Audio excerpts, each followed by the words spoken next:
Hello all, Jonathan Raspberry here for the fourth video in the series, Our Games. Today we're going to be taking a game between two 1450 rated players from chess.com. This game is fairly interesting when it comes to the end game. I want to focus mostly on this part of the game because I think it offers very good practical advice to club level players, basically 1200 to 2200 or so, as to how to win certain types of end games. Now, don't get me wrong, the early part of this game does have some merit and you can learn from it, but I'm going to spend most of my time on the end game. So let me go ahead and quickly go through this, save 1 point in this opening middle game. Alright, so we have, excuse me 1 second. Alright, so d4, d5, c4, e6, knight f3, c5. c5 is very interesting. It's kind of hyperactive. If white knows what he's doing, he should be able to gain a small advantage. However, 1400s generally don't know how to take advantage of a subtle imperfection in move order. With this c5 coming already at move 3, I mean it's been played before. It's just the wrong time to do it. Though I mean yeah, I mean it's okay really, but it's not something I would suggest playing, at least because it's very dangerous. I would try to at least develop a few more pieces before I played c5. However, against 1450 here, there's no problem with c5. e3, white's just copying black basically. Also just trying to stay solid. So no real point about the opening here, except I would say don't be afraid of a c5 thrust from black. You need to understand that it is not always the best move, and even if it is, it's not going to be it's not going to give like black a better position or anything. It's at least even, if not slightly better for white. In this case, it's about half to 3/4 pawn advantage for white, and should be comfortable here. So don't be afraid of all these threats going on in the center of the board. It's often best just to leave it be. And this is how white decided to play with e3. So moving on, knight c6, c takes d5, queen takes d5, knight c3, queen d8, bishop b5, knight f6, knight e5. The knight is pinned, so it can't move. Bishop d7, d takes c5, bishop takes c5. Of course, you can't take the knight because the knight is pinned to the king. Knight takes c6, bishop takes c6. Huh? Are you saying something? I'm hearing some of y'all speak to me. You're telling me that this might have been a mistake. Wait. You're telling me that this knight is not pinned? Is that right? Alright, if you got that right, if you saw this, then give yourself a little pat on the back. After bishop d7, the knight is unpinned. Alright, so the knight is pinned, so you can play d takes c5 without dropping this knight over here on e5. The knight is pinned to the king. The knight can't take this knight. However, after bishop d7, d takes c5. Oops! Knight takes e5 is quite possible, and the game is over with. Just down a piece. At least for my strength, I could easily win this as black, or I would always lose this as white, because I'm not like stockfish strength. Unless, of course, I was playing a lower rated player. If I was playing someone about my level, this would be over with. So game over because of that little imperfection. Oops. So I would suggest you to avoid this, study tactics. All right, you will see on chess.com or maybe chesstempo.com or anywhere that they have chess tactics. You will see a move like this, and you'll be like, he just took my pawn. Let's take back, right? Because this happens. This does happen in the night. People do overlook stuff like this. All right. So bishop d7 unpins the knight, and he should have just picked up the knight for free. However, he didn't. Bishop takes c5, and the game continues without either player being the wiser. Bishop takes c6, bishop takes c6, b takes c6, queen takes d8. And this is where I wanted to stop for just a moment and speak about the character of the position. After queen takes d8, rook takes d8. We're gonna go on a couple more moves for a second. Castle kingside, and you may start to notice after rook d1, or even if you don't do this, you've got some problems. Black is threatening to double. If you do nothing, black's just going to play rook d7 and rook d8 and double, or rook d3 and rook d8. And if you try to develop your bishop, say with b2 and bishop b3, or sorry, with b3 and bishop b2, then your d2 square is going to become extremely weak. So you have a serious developmental problem. After rook d1, rook takes d1, knight takes d1, rook d8, knight c3. Black is the one who's fully developed. You have two pieces on the back rank. Your bishop is bad. You are very much worse. It's hard to play a position like this, and we'll continue, because this was the game line, we'll continue with how White played this variation. But I wanted to go back to the critical moment that I mentioned a moment ago with queen takes d8. This is what I like to call hyperactive trading, where one side just wants to trade every single piece, because if you trade pieces, it's easier, it's harder to mess up, right? Wrong, basically. In some cases it's harder to mess up, but in some cases Endgames are actually easier to mess up. If your opponent knows what they're doing, they can punish you very badly for one missed move. But the main point behind this is actually not the fact that you're trying to get to a simpler position. It's the fact that you're actually helping your opponent develop his rook, which is very important, because all of a sudden you may notice that you have zero control of the d-file. So what I would have suggested to White would have been to play queen a4. Now this threatens c6, develops the queen, avoids a trade, which is often good if you want to keep things complicated. Castle kingside would have also been fine if you wanted to allow the trade of queens. Allow queen a4 and give yourself a good position. White needs to defend with, say, queen b6, good move. Castles, and say b3. Rook a8, bishop a3. The point of bishop a3 is this way it kind of gets out of the way of some tempo gaining rook d2s. Bishop a3, queen a3, rook d3. Stay calm here. You do have a way to force the rooks off the d-file. Rook fd8, h3, h6. Let's just say. I mean, if queen to c7, then you're just playing here anyway. Rook f to d1. You're getting the rooks off the open file. Takes. You're in a completely even game. Computer gives it 0.00. So there's absolutely nothing to worry about, and you solved your developmental problems. Now you have pressure on a7. Your knight's a little misplaced, but you can bring it back into place very quickly. So definitely a good position here. Well, at least comparatively speaking to the game. And I think the way that you find a line like this that is so important is to ask yourself again, what are you gaining by trading? What are you gaining? All right. With queen takes d8, you're gaining a negative lead in development. In other words, you're helping your opponent. You're losing control of the d-file.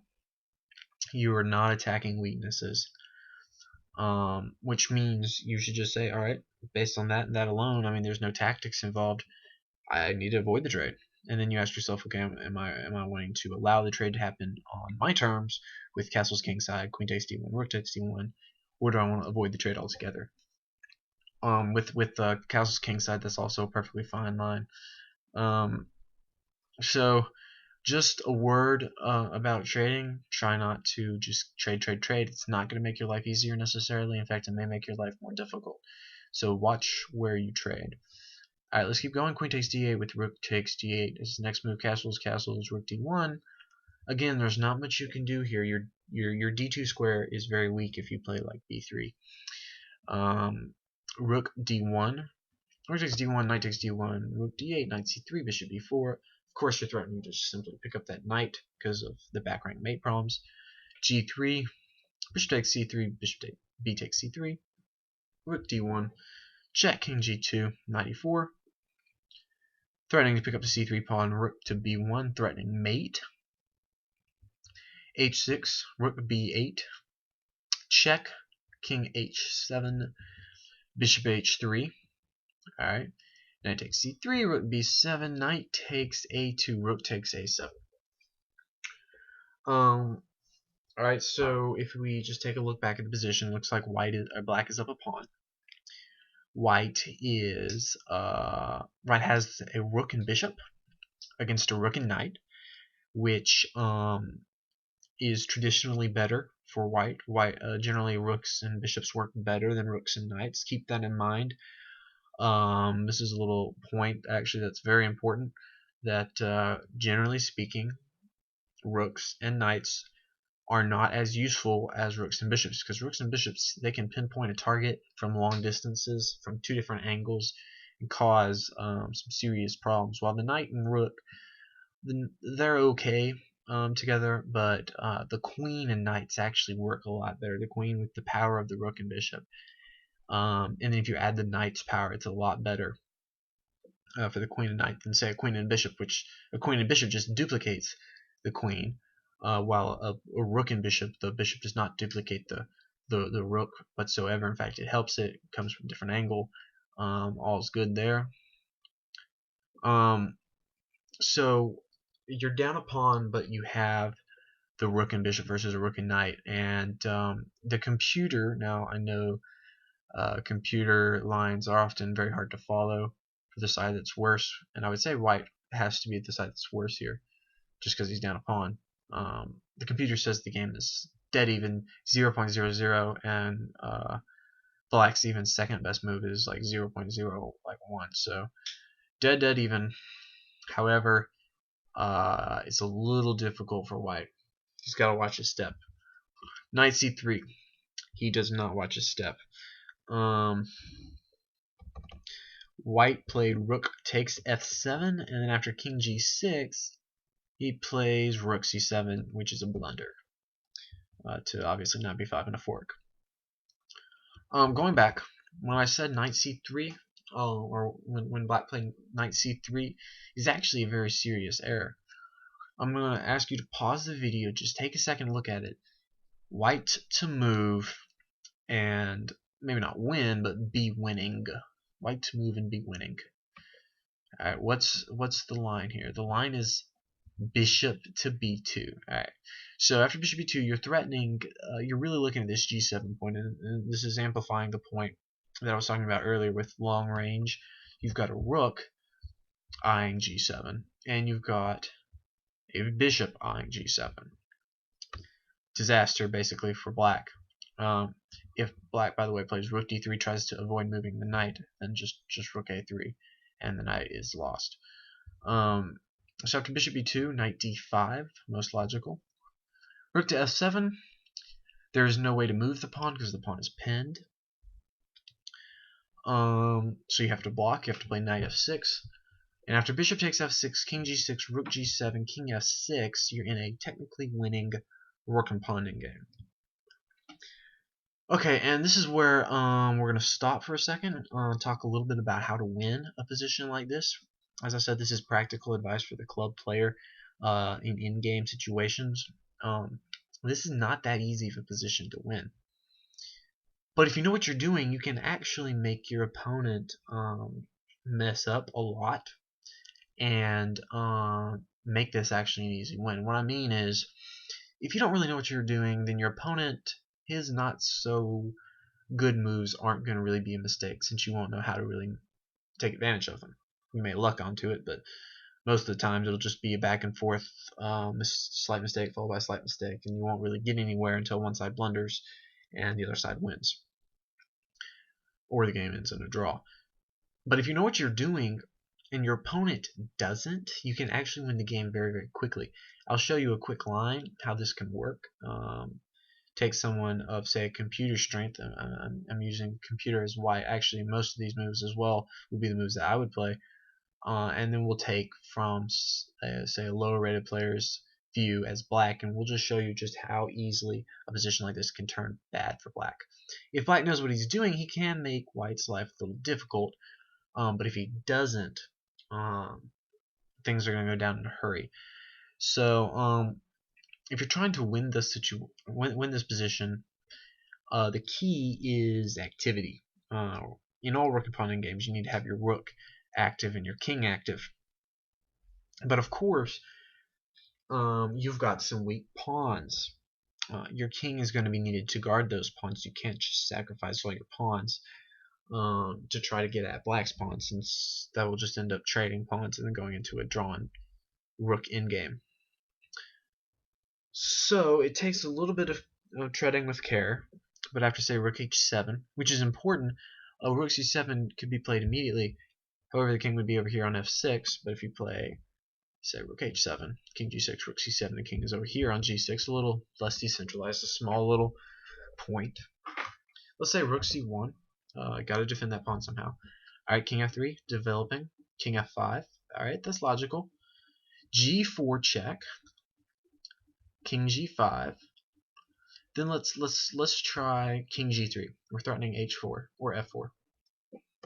And here a lot of beginners just like to check. So let's say rook g1 check, king h3. The point is, if you go over here to f3, you're not threatening h4, while if you go over here to h3, you are threatening f4 because the e-pawn is defending the f-pawn. So playing king h3 for a second decentralizes the king, but the rook is forced back. And after f4 check, king g6, king h4, you're bringing the king forward. Rook c3, going after the pawn. Seems best, right? Well, believe it or not, all you're doing is helping white, pushing that pawn forward. It looks a little dangerous. It looks like you can win some pawns very easily. It's actually not the case. Do some small tactics here. After rook c4, attacking the pawn again. f5, e takes f5, e takes f5, king f6, and now to put the nails in the coffin, rook h7, and the h-pawn is gone. H-pawn, say goodbye to that guy, and you're just going to be 3 pawns stolen, completely winning. So as you saw in this endgame, you saw activity from the rook here, threatening both the h7 pawn, the c7 pawn, and eventually coming back at the end, and threatening the h7 pawn again, being very, very active. Causes black often, or causes the opponent often go back and forth, while you're gaining a little bit of advantage. In this case, he used just that simple little rook h7, forced the king over to the side with king g6 before playing rook c7. So rook activity is important. Then king activities was important. We saw white trying to activate his king. Black knew it. He was able to stop that. But the final thing that you've got to be able to do is you got to be able to push your pawns. You can't just sit there back and forth and expect your opponent to drop a pawn. You've got to start pushing them. If you have an advantage, you've got to go for it. And then, of course, checks. Checks are not always good. In fact, they're often bad. I would avoid a check if you're just checking for check's sake. Because often, I've seen so many times, let's just say go over here after king h3. If there was, say, no c7 pawn, the position was a little bit different. A lot of people imagine there was no, like, say, h2 pawn. A lot of people would just check immediately because there's another check. Let's go with rook h3 check. The point is, though, they're going to be allowing the king back into the middle of the game. Checks often force the king to go to a more active position, or force the pawns to come forward, which only takes time away from the opposing side. So, as I said, just try to avoid checks. Some checks are good, obviously some checks are forced, but if you don't have a good reason for a check, odds are it's not a very good move. In this case, of course, you're only accelerating black's play, or white's play, and here just meaningless little threats. Now, of course, if you could win the pawn, that'd be good, but of course there's no way to do that after f5. If king f6, then of course you're just going to be playing rook over to h7 anyway, followed by taking the pawn. And of course, if you take the e-pawn, here I'll show you. Well, never mind. I won't show you because it's a little loud. I don't have a mouse with me today. But after something like king f6, you're either going to be able to push your king up to this king up here and take this pawn, or you'll use your rook to take the pawn. The e4 pawn may drop, c6 pawn will drop, but you're advancing your majority. You're getting closer to the end of the board, which is where black can lose this type endgame. So the first type endgame here, there's two different types I'm going to show you. This is how you would try to win a position like this as white. And of course black, simply speaking, you try to stay as active as you can, and you try to avoid checks, and you try to stop white from being active with his king. Try to block the king off from like a certain file or row, keep the king at bay, and try to slow white's progress down as much as possible. So that's how you would try to win a position like that. Of course, in this position, 1450 didn't see that. He just went ahead and captured rook takes f7. He's still fine, maybe even slightly better, until of course he plays rook c7. Give you a second, see if you see it or remember it, because I've shown it to you before. Knight b5. Now I'll get the most for that piece. Rook takes c6. Alright. So now, how do you win a position like this? Well, you are better. You're about a pawn better according to the computer and according to just the number of pawns on the board, 10 to 9. Black, what he wants to do is he wants to try to stay as active as possible, and then wants to try to create targets with his extra piece. And he also wants to trade rooks. White, on the other hand, wants to avoid trading rooks, because trading rooks gets rid of his counterplay.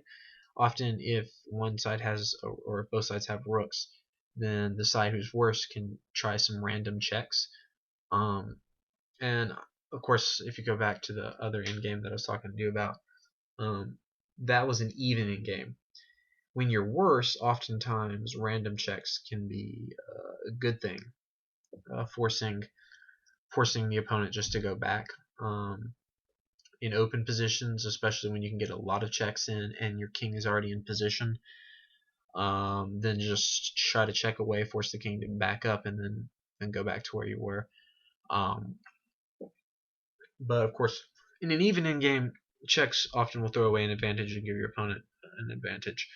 But in a worse endgame or a losing endgame like this, try to stall. Try not to just or at least try to check and force the king back, or to the side or something. At least that's what white's going to try to do. So after king f7, you do have the rook back. He plays rook c6, a good move. Notice the king now is trapped. He cannot get forward. So that's one good sign. Now, of course, checks would be completely useless, because all you're really doing is helping black get a little closer to white, and white's at weak f2 and h2 pawns. Of course, black is not going to let his king sit there forever. He's going to play knight b5.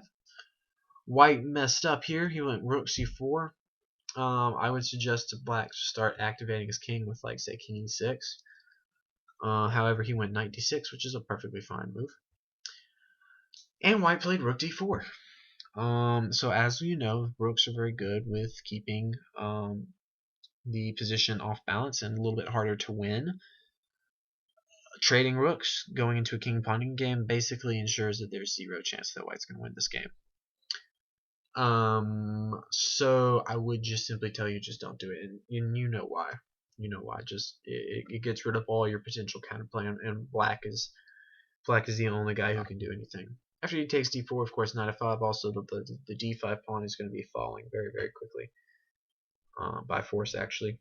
White saw that. He went king f3, decided to activate the king, which is important. An active king in a position like this. I mean, if you could trade two pairs of pawns, then the game was a draw. But that's not going to be possible with correct play. However, you might as well try to do your best to keep an active position with your king. King e4, king e5. You're doing very good. However, the game is still totally lost. In this position, when you have an extra piece, and maybe your opponent has an extra pawn or two, the best way to go about winning an endgame is to bring your king and knight together in a kind of harmonious fashion up the board with king and knight moving towards f2 and h2 in this case, or the weak pawns in any position, while trying to keep the opponent's king at bay. And if you do this and you do it correctly, of course, with the extra piece, there's nothing that white can do about it, and you can have your way, and you can get down, and you can win back the pawn or two that you're behind, and then of course you're just up a piece, and you can easily win that in game. So let's see how black did it. Knight g5. All right, so you're threatening maybe to come into h3 and attack f2. However, that's not a very good move, as you will soon see.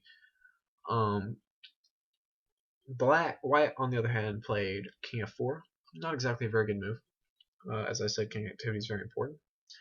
And here black played knight h3. Not exactly a very good move. It doesn't really do anything because after king f3, you're defending the pawn. You're still winning, but it hasn't really done anything. I would have suggested in this position to actually go with king f6. Alright, so as I said, you want to kind of harmoniously bring your pieces down. Don't try to bring one piece down and then bring the other piece down. Both pieces at the same time are very, very dangerous. In fact, there's no way to stop them. Let's say h4. Just trying to bring your pawns a little closer to being traded. Knight e6, king g4, king e5. You're bringing your king down the board. King f3, king d4, king f5, king e3. Now in this case, you can actually just use your king because of some nice little tactics with this Endgame. If you didn't have these tactics, what I would suggest is to try to maneuver your knight to some square where you can quickly start taking material and get to a safe square. The point is, in this exact position, what black has failed to do is kept the white king at bay. So if he just moves his knight, he's going to lose his g7 pawn. So really the only way you can move your knight very effectively is if you can move it, say, to d4, and then he moves his king, and then you take a pawn, and then he takes your pawn, and then you try to defend this pawn somehow, and you just traded pawn. But because that's not possible, you can't really do that. Either you have to concede a very annoying setback with king e5, bringing your king all the way back around here, and then forcing that king back out with your king. You'll either have to do that, or you'll have to find the tactic. Give you a second to see if you can find it. Pause the video. Try to find black's winning line. I showed you what move it is, but see if you can find the line. See how it's winning. See if you can see it from here, because you're sacrificing the material at this move, and you have to see how it's winning from this position. Alright, if you looked and you saw it, congratulations. After king e3, king e6, king takes f3, king f7, the king g3, or this move h5. The point is, after king g3, you would have played h5 anyway. And you're completely winning. King g6, king g4, defending your h5 pawn. King g7, king g3, king g6, king h4. King f5, king g3. And this is a completely won king and pawn endgame. So, going back all the way to this knight endgame. The key here was the king activity, as well as knight activity. But of course, as well with this position, if you didn't have this tactic, keeping the king at bay is also a theme that's prevalent here. So when you have that extra piece and your opponent has a couple extra pawns, remember, king activity, harmonious play with the minor piece that you have, or even the rook. Of course, with the rook, you're just normally going to just blow him off the board. But with your minor piece advantage, use your king and knight or bishop to slowly move down the board. Keep the king at bay, which is the third point. Don't let the king become active and start taking all your pawns, and you should be able to easily win the game. But that was just a little sample of how to win this type of game. Black did not do so well, however. He managed to get to a losing position after knight h3, king f3, king f6, g4. Alright, now he needs to get his knight out of there soon, because it's getting trapped. Black blundered. He played king g3, and after king g5, and after king g3, Black found his knight completely trapped. If knight g1, which was not played, f4 check, king f6, king f2, and the only move is knight h3, followed by king g3, and you go back and forth, back and forth. Of course, trading pawns here or taking this guy, you're gonna get to a completely dead even king pawn in game. And if you play what Black played, knight f4, trying to get out of there, you're gonna land h4. You're actually gonna be worse. Your opponent's gonna play h4, and after king f6, king takes f4, and you're winning, or white is winning. So how do you win this endgame? This endgame, the key is king activity. So Black played g5. He's trying to trade all his pawns if possible. King g3. Alright, keeping your pawns together is important. Though probably just taking the pawn and playing king to e4 would have been probably a little bit more direct. This line is fine too. G takes h4, king takes h4, king g6, f4, king g7, and after king h5, I played king h7, and here white played g5, a serious mistake. And after h takes g5, king takes g5, king g7. If you don't know the theory behind winning king and pawn endgame, then I'd suggest that you check out my video. I created one. It's the Endgame Lab video 1. After king g7, if you notice, Black is the one with the opposition with his last move, king h7 to g7. White is not in the critical squares, nor can he get to one. So after f5, king f7, king or f6, king f8, king g6, king g8, f7 check, king f8, and king f6 is stalemate. Going back. How do you win this endgame? Give you a moment if you haven't already found it. There are 2 lines that are winning. What are they? Alright, so of course there's only 3 legal options, and I showed you the draw. King h4.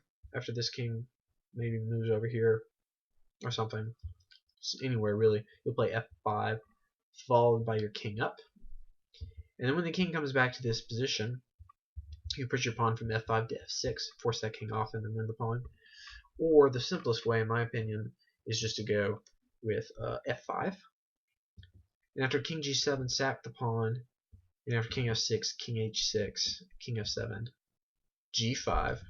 If you know your king and pawn theory, then this should be a piece of cake for you. King g8, king g6, king h8, king f7, king h7, g6, king h6, g7, and the game is over. Alright, so there you go. There's a few different types of endgames there that I showed you, just some general ideas. I suggest you go back over this video, or possibly go over some other endgames, and from like, I would suggest looking at them from grandmasters, since grandmasters play them so well. You can learn good ideas from them. Go over these videos, go over maybe some masters and grandmasters games, and you will learn to play the endgame much better in practice and in theory. You'll know how to do it, and you'll be able to do it much better. You'll get better results.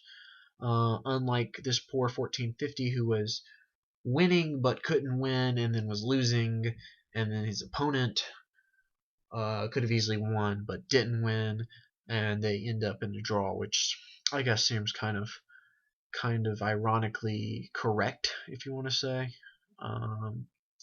Both had their chances, both missed their chances because neither knew how to play the endgame well, and so neither player wins.